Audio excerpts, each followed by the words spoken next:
So we don't here now distinguish between our understanding and our conduct. And what we're talking about is this disciplined lifestyle, this rahat. The true rahat of a Sikh is that we're always demonstrating this inner experience.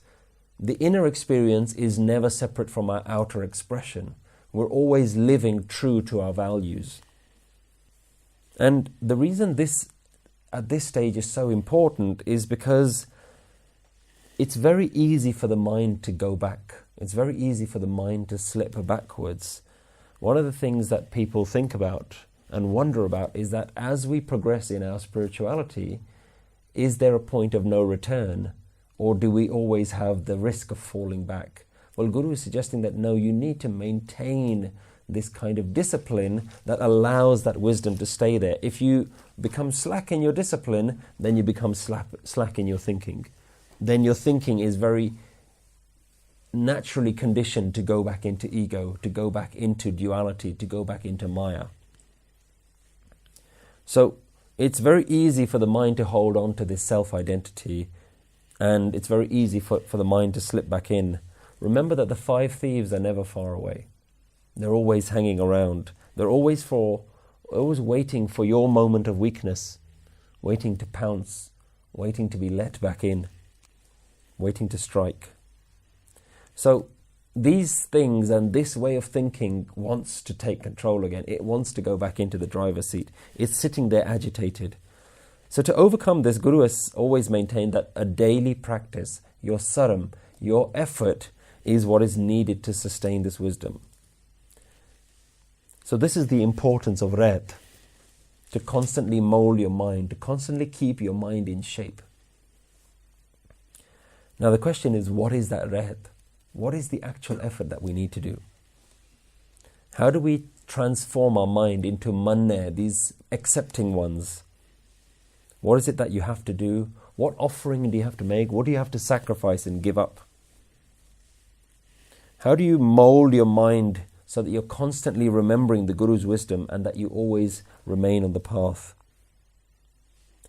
Now what we see is that Guru Nanak Dev Ji gave us rahat.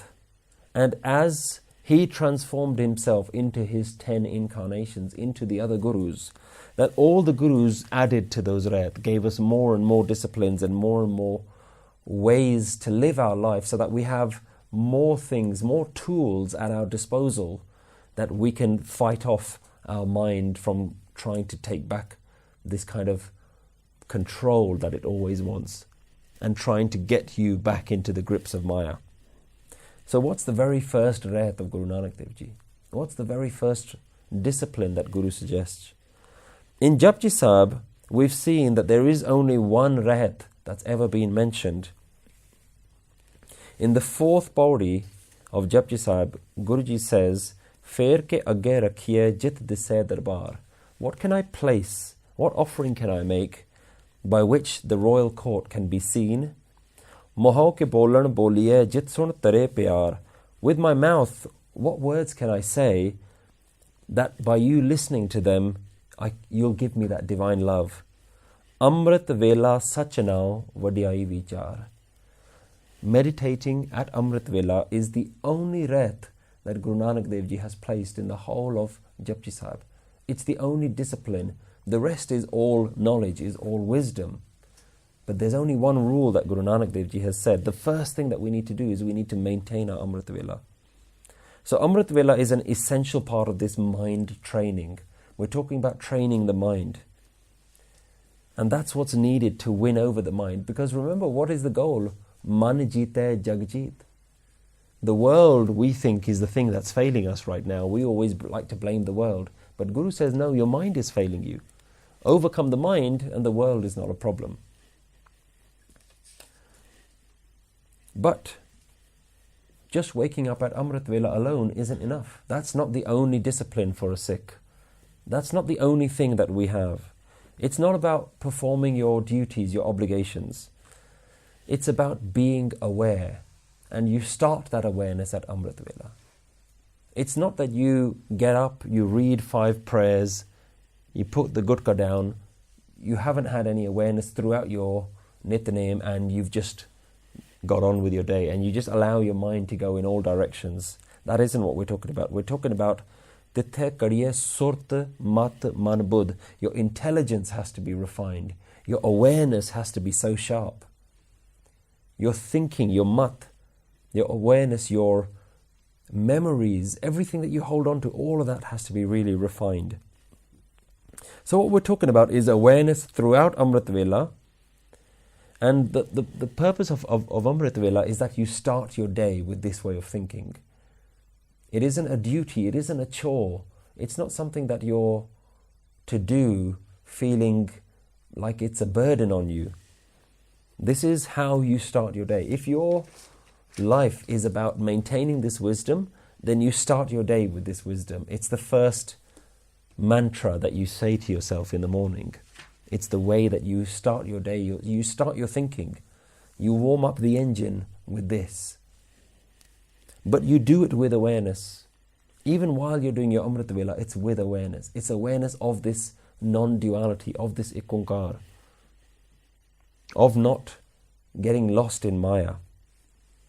But the awareness is needed throughout the day. You have to look at yourself throughout your day and saying, where's my mind going? You have to think about, are you throughout the day unconsciously opening that door and letting those 5 thieves back in? Are you letting lust get better of you? Are you letting your anger get the better of you? At what point do you just let them back in? So over time, the Guru has introduced a lot more rights, a lot more disciplines that kind of help us live our lives and maintain this wisdom. One of the things that the Guru has said that would be helpful is that we need to keep the company of other people who are also thinking like this. Because it's very easy to be influenced by our sangat, by the people that we surround ourselves with.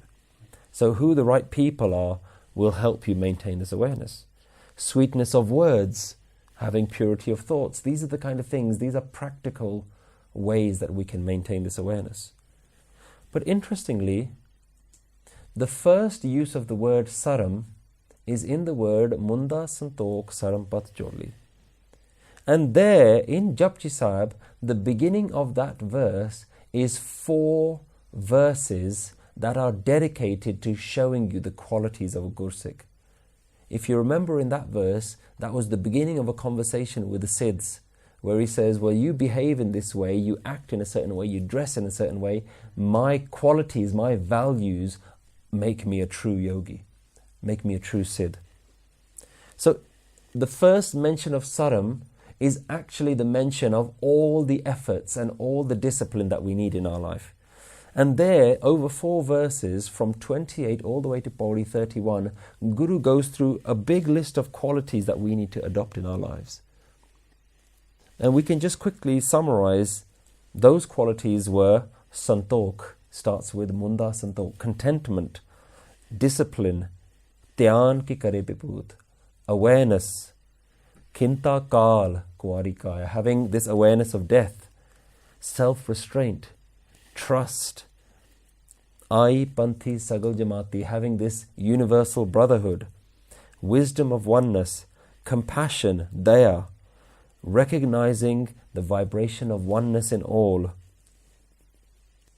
seeing this life as a life of receiving and having things taken away, union and separation, that this is part of our destiny, transcending Maya, and being aware of this ever-watchful nature of the divine.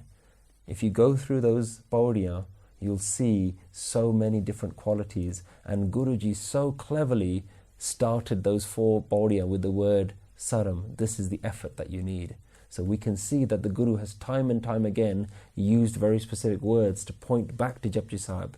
So what Guru is not doing in these 5 Pauriya of the 5 stages, Guru actually isn't introducing new ideas. The Guru all throughout Japji Sahib has been laying the foundation, has been laying all of these different pearls of wisdom. All the Guru is doing now is stacking them up and showing you the path, showing you the way. And we often like to think of these Panch Khands as these brand new concepts that we need to learn. But actually, the whole of Japji Sahib is a demonstration, is an explanation of the 5 khands. The 5 khands is now simply addressing those in the right logical order, so that you don't need to worry about understanding these concepts. We've now gone through that process of understanding these concepts. Now it's about, how do I live it? How do I actually walk this path? So this is the 24/7 discipline that we need as a Sikh. And the 24-hour discipline is what makes the Sikh. A Sikh is a warrior of the mind. We're at the moment warriors of the mind. We need to convert that into being warriors. Warriors of our mind, warriors in life, and not just at the times of our prayer. We need to reject this idea that we pray 3 times a day or 5 times a day. That's not what a Sikh is about. Sikh is someone who maintains this awareness throughout the day. And this is how you begin to mold your life. This is how you begin to shape the mind into something that's enjoyable, into something that's pleasurable. And this is how your life becomes a living expression of that limitless super consciousness that mankind is capable of. Waheguru Ji Ka Khalsa, Waheguru Ji Ki Fateh.